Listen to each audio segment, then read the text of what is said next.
İyi günler diliyorum. Malumunuz bölgemizde gerek dünyada son yıllarda, son zamanlarda ciddi bir ülkeler arası anlaşmazlıklar sonucu savaşlar olmaktadır. Önce Rusya, Ukrayna ve son zamanlarda da malumunuz olduğu üzere İsrail, Amerika ortaklığıyla İran karşısındaki savaş.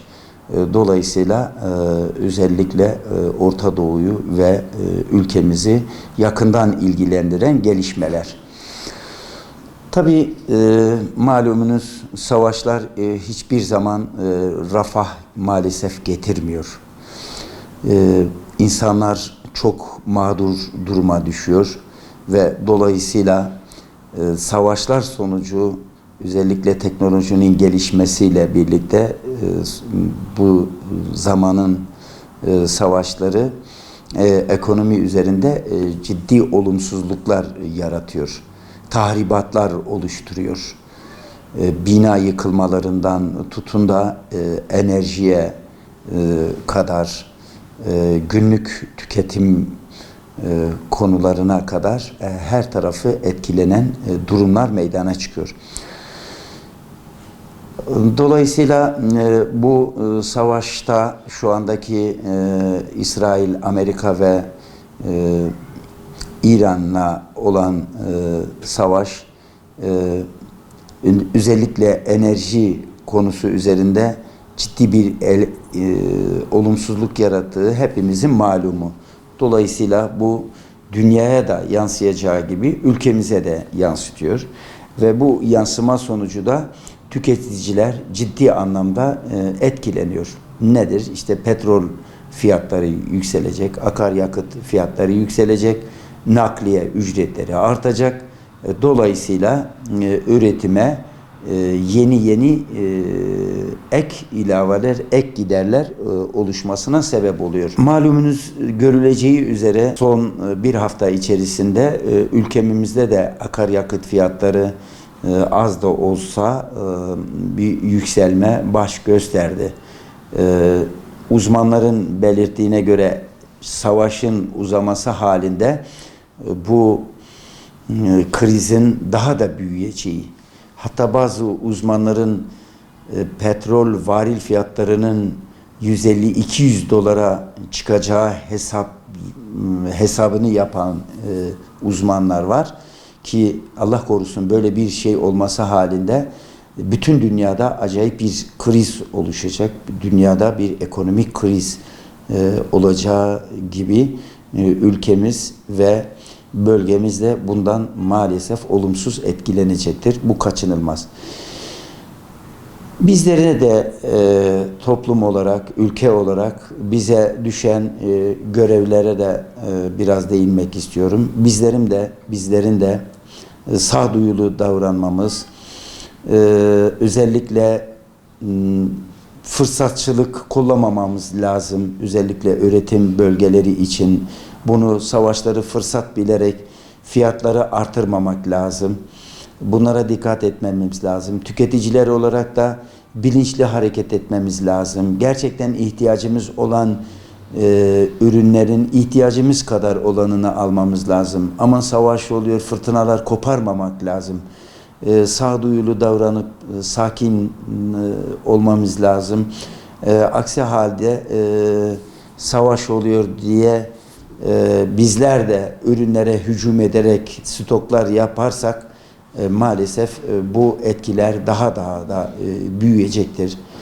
Bu nedenle bu durumda tüketicilerin de günlük hayatlarına mümkün mertebe devam etmelerini, sakin olmalarını ve ihtiyaçlarının dışında ürünlere yönelmemesini tavsiye ediyorum. Bunun yanında malumuz biz Ramazan ayındayız.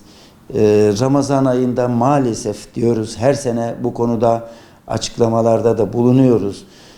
Ne hikmetse bazı fırsatçılar, bazı üreticiler veya satıcılar Ramazan'ı zorunlu ihtiyaçlar diyerekler fiyat yükselmesine neden olunuyor.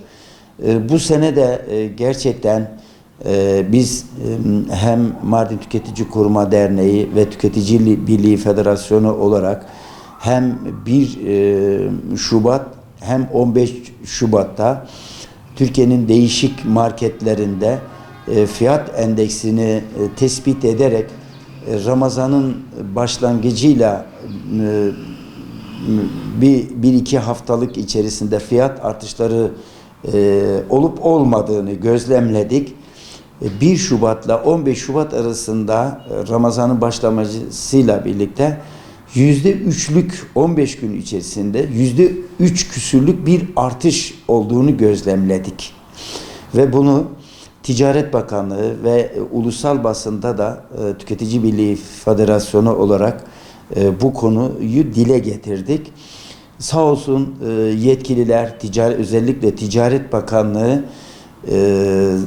sanıyorum bizim bu çalışmamızı dikkate alarak denetimleri sıklaştırdı ve bu defa 1 Mart'ta tekrar bir piyasa araştırması yaptığımızda Şubat'ta %3'lük artış %2'ye doğru gerilediğini gördük. Yani 1 Şubat 15 Şubat arasında %3 küsürlük bir artış ama bu açıklamalarımızdan sonra ise 1 Şubat ile 1 Mart arasında fiyatların %2'ye doğru gerilediğini gördü ki bu da tüketicilerin duyarlılığı, tüketici örgütlerinin duyarlılığı ve sağduyulu satıcılarımız da kendilerine de teşekkür ediyoruz. Sadece eleştirmiyoruz. Ve Ticaret Bakanlığı'nın da bu konudaki denetimleri sonucu, sıkı denetimleri sonucu fiyatların biraz gerilediğini gördük. Ama yine de gerek Ocak ayı fiyat artışlarıyla Şubat ayı artışlarına baktığımız zaman kısmen bir gerileme olduğuna müşahede ettik. Bu da inşallah ileride enflasyon açısından iyi gelişmelere sebep olacaktır. Ama bütün bunların biraz önce değindiğimiz gibi bu bölgemizdeki bu savaş bir an evvel müzakere masasına döner. Herkes, her taraf kendini haklı görüyor. Ben haklıyım, siz haklı. Uluslararası var, uluslararası Birleşmiş Milletler ve saire bağımsız örgütler var. Bu konuda bölgemizi bu şekilde ateş tarlasına dönülmesini tavsiye etmiyoruz. Tarafların mutlaka görüşme masasına dönüşmesini düşünüyoruz. Çünkü savaşın kazanı olmaz. Bunun zararını maalesef insanlar, çocuklar, yaşlılar, kadınlar, dar gelirli insanlar ve sonunda tüketiciler bundan etkileniyor. Umarız bir an evvel bu savaş sonuçlanır. Teşekkür ediyorum.